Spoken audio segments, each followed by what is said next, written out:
My name is Jason Pizatella, President and CEO of the Morgantown Area Chamber of Commerce. We're pleased that you've been able to join us for this campaign interview process where we've invited all of the candidates for the House of Delegates in the 51st Delegate District to join the Chamber and spend between 10 and 15 minutes with us answering our questions that are of interest to the business community and the greater Morgantown area as a whole. All of the candidates have agreed to participate and limit their answers to 2 minutes for each question. And we're pleased that you've been able to join us and hope that you'll find this candidate information segment very informative.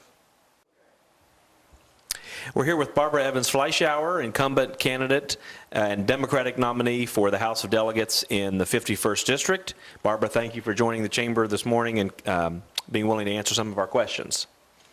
The first question is, the Governor and General Assembly in the state of North Carolina have been criticized by business groups and some professional associations, most recently the NCAA, over the passage of House Bill 2, which has been otherwise known as the bathroom bill. If elected, would you support or oppose a bill of this nature, or would you support or oppose a bill that is similar to the Religious Freedom Restoration Act that came before the legislature in West Virginia in 2016? Thank you, Jason. And first, I want to thank the Morgantown Area Chamber of Commerce for giving us the opportunity to answer these important questions. These video interviews give voters a chance to compare and contrast the candidates, and I welcome a chance to share my answers.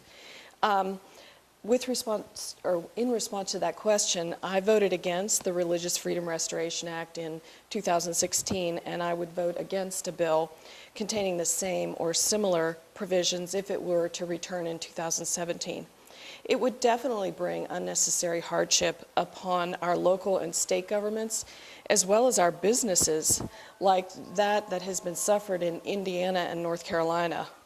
Why in the world would we pass something that increases the liability of state and local governments and would subject West Virginia to economic boycotts that could cost our state millions in lost business opportunities?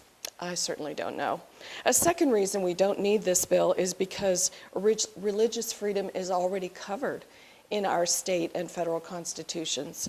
And last, and maybe most important, I think it's a mean-spirited bill.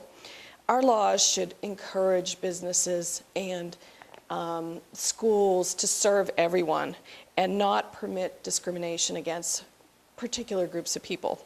That would be going backward, and I don't think that's the direction we want to go. The next question is, the state of West Virginia's budget has become increasingly challenging in recent years due to reduced severance tax revenues from coal and natural gas, combined with the ongoing effects of reduced consumer spending from the lingering recession. Would you support increasing taxes if necessary to ensure that the state maintains a constitutionally required balanced budget? Why or why not? Well, I took an oath of office and I swore to uphold the state constitution, and I take that oath very seriously. Our constitution requires that the legislature pass a balanced budget.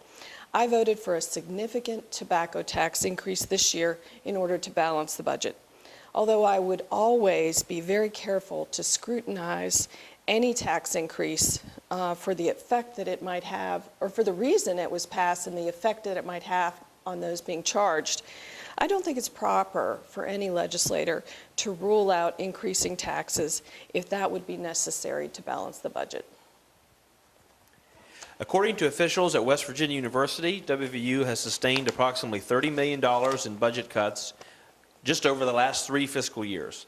In light of these cuts, what actions would you pursue if reelected to the state legislature to ensure that lawmakers do not balance the budget on the backs of higher education institutions like WVU? WVU is the economic engine of our area. Mon County is an oasis of prosperity, especially compared to the many counties in our state that have desert-like economies. Our good economic standing stems in large part from WVU, so ensuring the economic viability of our flagship institution will be among my highest priorities. My first action will be listening. I'm pleased that the communication channels under President Gee, Provost McConnell, and their staff have improved. As state agencies develop their budgets this fall, I'll be considering consulting with WV early and hopefully often to see what strategies they wish to pursue.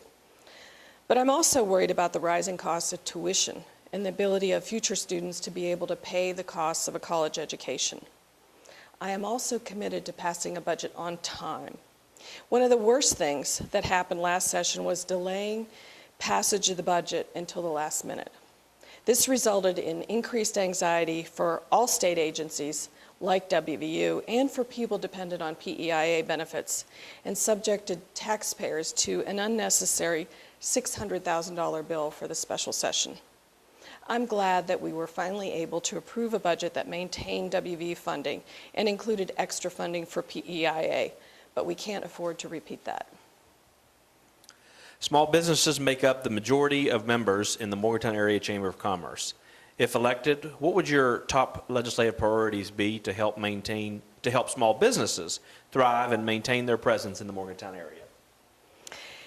My number one priority for small businesses is the LEAP bill that I sponsored in 2016, HB 4684.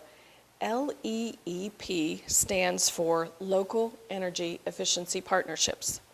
This bill would allow counties and municipalities to use their bonding authority to help small businesses wanting to invest in energy efficiency. Many small businesses do not have access to sufficient capital to improve their heating, insulation, windows, etc.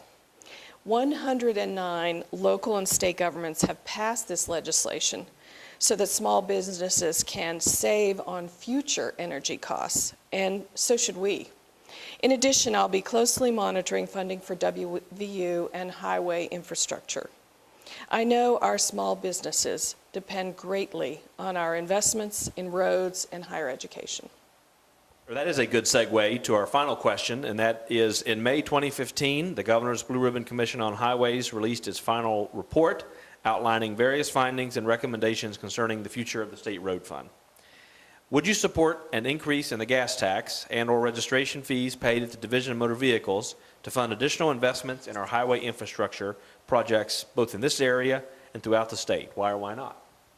Well, Jason, first, I'm pleased that the legislature was able to pass the local bill, HB 4009, so that Monongalia and other counties can raise revenue at the local level to be matched by the state for the purpose of improving roads and public transportation.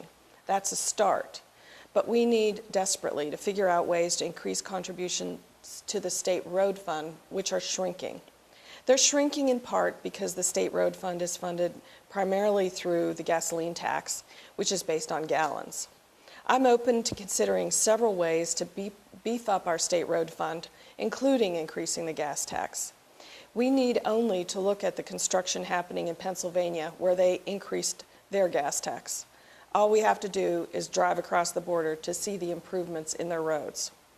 I'm also willing to consider changing the gas tax to be mileage-based, to increase fees, to pass a road bond, or other measures.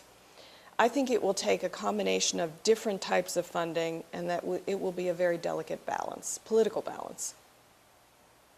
Well, thank you, Barbara, for being a guest of the Chamber this morning and for being willing to answer our questions. And best wishes in your candidacy for re-election on November 8th, 2016. Thank you so much.